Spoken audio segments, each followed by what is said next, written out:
কিভাবে আমরা বান্দার হক নষ্ট করছি, কিভাবে মানুষের হক নষ্ট করে আমরা নিজেদের গুনাহের পাল্লা ভারী করে দিচ্ছি।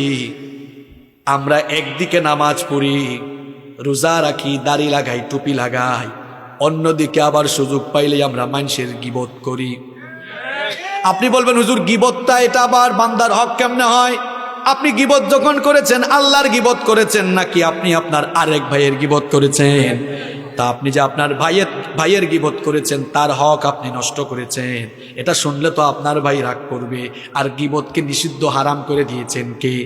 আল্লাহ বলেছেন ওয়ালা ইয়াক্তাব বাদুকুম বাদা, খবরদার পরস্পরের গীবত করো না। গীবতকে মরা ভাইয়ের গোশত খাওয়ার সঙ্গে তুলনা করেছেন কি? এখন তো আমরা গীবতের চর্চা খুব বেশি করি, বিশেষ করে গ্রামে গঞ্জে যে টঙের দোকান, চায়ের দোকান, কলার দোকান এগুলো আছে, এগুলার নাম আমি দিয়েছি বাংলাদেশের সেকেন্ড পার্লামেন্ট। এখানে দোকানদার সব সময় স্পিকারের ভূমিকায় থাকে, আর চাকুররা চা খাইতে এসে সাংসদের ভূমিকা অবতীর্ণ হয়ে আলোচনা সমালোচনার ঝড় সেখানে উঠায়। আমি কি ভুল বলেছি? এই যে আপনি গীবত করে ফেললেন, গীবত করে আরেক ভাইয়ের হক নষ্ট করেছেন। আর নবীজি বলেছেন আল গীবাতু আশাদ্দু মিনাজ জিনা, জিনার চাইতেও গীবতের অপরাধ বড় মারাত্মক। আপনি গীবত করে করে বান্দার হক নষ্ট করছেন। এরপরে আমরা চুগলখুরি করি, চুগলখুরি মনে হয় এই এলাকায় নাই। চুগলখুরি না থাকলে বুঝি মানুষে এত গ্যাঞ্জাম লাগছে। চুগলখুরি আছে বলেই তো ভাইয়ে ভাইয়ে গ্যাঞ্জাম, চুগলখুরি আছে বলেই তো ঘরে ঘরে গ্যাঞ্জাম। মহিলাদের মধ্যে চুগলখুরির অভ্যাস আছে।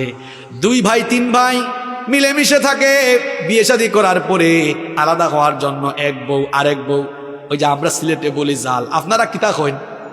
মানে আপনারা কি বলেন? হ্যাঁ জাল না? তো আমাদের জাল মিল আছে দেখা যাচ্ছে কিছু কিছু। আমরা সিলেটি মাত্র বড় সাংঘাতিক, আমরার বাসায় আমরা মাতলে আপনারা কোন তো অবস্থা নাই। তো যাই হোক, এই যে 2 জাল, দুইজনেই জাল না? আচ্ছা আচ্ছা, আমার মাখরাজ ঠিক হচ্ছে না, স্যার অসুবিধা নেই, আপনারা ঠিক করে নিয়েন। এখন রাতের বেলা একজন আর একজন, এখন রাতের বেলা সবাই সবার হাজবেন্ড রে কোথায় দেখো না, তোমার ওই ভাইয়ের বউ আমার সাথে কি করে, এগুলো কি তোমার চোখে পড়ে না? তারপরে 2 বউয়ের চুলাচুলি আছে, কয় আমার জামাই বেশি ইনকাম করে, তুই বেশি কাম কর। এইরকম বলেন তো ঝগড়াঝাটি আছে না নাই? আমরাও গীবত করি, আমরাও চুগলখুরি করি, একজনের কথা আরেকজনের কাছে লাগাইয়া আমরা 2 জনের মধ্যে মাইল লাগাইয়া দিই। আরে ভাই, কোথাও আগুন লাগলে এখন মানুষ পানি ঢালতে চায় না, কেউ কেউ আছে উল্টা আবার কেরোসিন ঢালে। খবরদার, কোথাও আগুন লাগলে পেট্রোলও ঢালে, কোথাও আগুন লাগলে পানি ঢালেন, না পারলে চুপচাপ দাঁড়ায় থাকেন, কিন্তু কেরোসিন ঢালিয়ে খবরদার কারো চুগলখুরি করবেন না, কারণ চুগলখুরি করা মানে বান্দার হক নষ্ট করা। আবার দেখেন কত ছোটখাটো বিষয়, যেগুলোকে আপনি ছোটখাটো বিষয় মনে করেন, এগুলো কিন্তু মারাত্মক পর্যায়ের গুনাহ। আমরা অনেকে আছি অনেকের নাম বেঙ্গায়া, নাম বিকৃত করে ডাকি, আছে না নাই? বাবা নাম রেখেছে জামাল উদ্দিন, কয় কিরে জামাইল্লা। বাবা নাম রেখেছে কামাল উদ্দিন, কয় কিরে কামাইল্লা।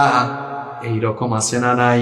আল্লাহ তাআলা কোরআনে নিষেধ করেছেন ওয়ালা তানাবাজু বিল আলকাব বিসাল ইসমুল ফুসুক বাদাল ঈমান। আল্লাহু আকবার। আল্লাহ তাআলা বলছেন খবরদার কেউ কাউকে মন্দ নামে ডেকো না। ঈমান আনার পরে কাউকে মন্দ নামে ডাকা এটা জঘন্য গুনাহ। আপনি যদি কারো নাম বেঙ্গায় ডাকেন, আপনি আপনার ভাইয়ের হক নষ্ট করলেন। ইসলাম কি মানবাধিকারের ধর্ম দেখেন, একজন মানুষের নামও আপনি বেঙ্গায় ডাকতে পারবেন না, নিষেধ করে দিয়েছেন কি? আবার আমরা অনেক সময় তুচ্ছ তাচ্ছিল্য করে ঠাট্টা মস্করা করে করে কত বড় গুনাহ করি। আপনি ভাবছেন হুজুর এটা তেমন বড় গুনাহ না। দেখবেন আমাদের সমাজে সব মানুষ তো চালাক না, কিছু মানুষ তো সহজ সরল আছে। সহজ সরল মানুষগুলোকে আমরা বলি, ওই দেখো আবুল আসছে, আবুল কিরে মফিজ, কিরে আবুল, টিটকারি করে, আছে না নাই? একটা মানুষ একটু মোটা, কয় কিরে মটকা। লোকটা একটু চিকন, কয় কিরে চিকনা। এই যে মোটা মানুষকে মটকা বললেন, চিকন মানুষকে চিকনা বললেন, কিছু মানুষ কালা, কয় কাইল্লা। হ্যাঁ, লম্বা মানুষকে লম্বু এগুলো বলে। এখন বলেন তো এইভাবে করে কাউকে ঠাট্টা উপহাস করা যাবে নাকি? আপনি যদি করেন বান্দার হক নষ্ট করলেন। আপনি বলতেছেন হুজুর এগুলা তো তুচ্ছ বিষয়, অথচ এগুলা কোরআনে নিষেধ করে দিয়েছেন কে? কোরআনুল কারীমের 49 নম্বর সূরা সূরাতুল হুজুরাতের 12 নম্বর আয়াত আপনি খুলে দেখুন। আল্লাহ তাআলা বলেছেন, ইয়া আইয়ুহাল্লাযীনা আমানু লা ইয়াসখার কওমুম মিন কওমিন আসা আইয়াকুনু খায়রাম মিনহুম ওয়ালা নিসাউম মিন نساء عسى أن يكن خيرا منهن। আল্লাহ তাআলা বলছেন, হে বিশ্বাসীরা, হে ঈমানদারেরা, খবরদার ঈমান এনে কোন নারীকে, কোন পুরুষকে, কোন সম্প্রদায়কে খবরদার ঠাট্টা উপহাস করো না। আপনি যদি ঠাট্টা উপহাস করেন তাহলে তার হক নষ্ট করে ফেললেন। এখন বলেন তো, বান্দার হক নষ্ট করে আল্লাহর কাছে খালি মাফ চাইলে হবে নাকি? কথাগুলো বারবার একটু রিপিট করব যেন আপনাদের বিবেকে গিয়ে লাগে। আরে ভাই, বাইরের কথা বাদ দেন, আমরা তো অনেকে নিজের পরিবারের উপরে, পরিবারের লোকদের হক নষ্ট করে ফেলতেছি, এর খবরও নাই। স্বামী হয়ে তার স্ত্রীর হক সে নষ্ট করে, স্ত্রীকে টাইম দেয় না, ঠিক মতো ভালোবাসে না, তার যে হক ছিল হকগুলো আদায় করে না। শুধু স্ত্রীকে বিয়ে করে এনে ঘরের মধ্যে দাসী বান্দির মতো খাটাইলে হবে? স্ত্রীর সাথে মহব্বত, ভালোবাসার সম্পর্ক থাকতে হবে। আল্লাহ তাআলা কোরআনে বলেছেন, ওয়াশিরুহুন্না বিল মারুফ, তোমাদের স্ত্রীদের সঙ্গে ভালো আচরণ করো, সুন্দর ভাষায় কথা বলো, সুন্দর ব্যবহার করো। কিন্তু অনেকে আছে নিজের বিবির সাথে সুন্দর ভাষায় কথা বলে না। পবনতলা বাজারে দোকান আছে, কাপড়ের দোকান, শুনতেছেন আপনারা?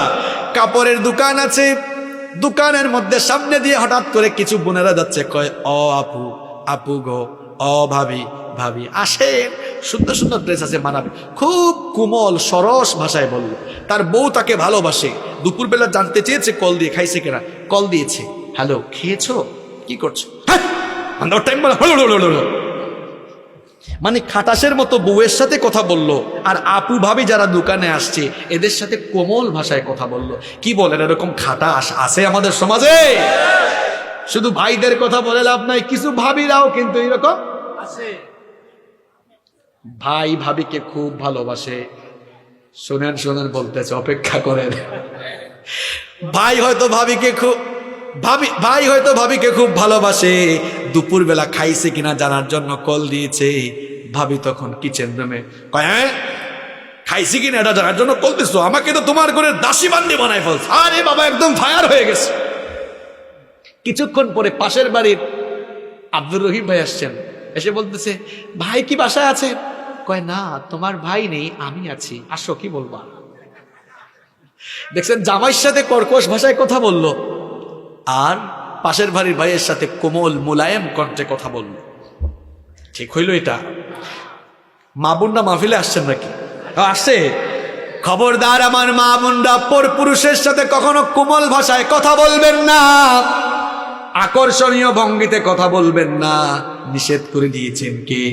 বরং আপনি আপনার স্বামীর সাথে কোমল কণ্ঠে, মোলায়েম ভাষায়, প্রেমের ভাষায়, ভালোবাসার ভাষায়, আদরের ভাষায় কথা বলেন, কোনো অসুবিধা নাই। আপনারাও ভাবিদেরকে টাইম দিবেন। যখন বাড়িতে যাবেন মাঝে মাঝে ভাবির জন্য গিফট নিয়েন, মুখে তুলে মাঝে মাঝে খাওয়ায়া দিবেন। অনেকে হাসতেছে, আর অবিবাহিতরা বলতেছে, হুজুর কেন যে এগুলা বলেন আমাদের সামনে? তো তোমাদের তো সময় আসবে রে ভাই, তোমরা যদি আগে ভাগে জানো তোমাদের পরিবার তো আরো সুন্দর হবে, ঠিক কি না? অপেক্ষা করো, তবে বেশি অপেক্ষাও রাখেন না, যুবকগুলারে তাড়াতাড়ি বিয়ে দিয়েন। আমাদের দেশের যুবকরা জেনা করতে চায় না, বিয়ে করতে চায়, আলহামদুলিল্লাহ বলেন। এটা তো সৌভাগ্যের বিষয়। তবে বিয়েটা আমরা একটু কঠিন করে ফেলেছি, একটু সহজ করার দরকার আছে না নাই? যুবকরা বিয়েটা সহজ হইলে ভালো হইতো না? আমার বাবারা বিয়েটাকে সহজ করে দিবেন, পারবেন তো ইনশাল্লাহ? তাইলে জেনার রাস্তা দেখবেন বন্ধ হয়ে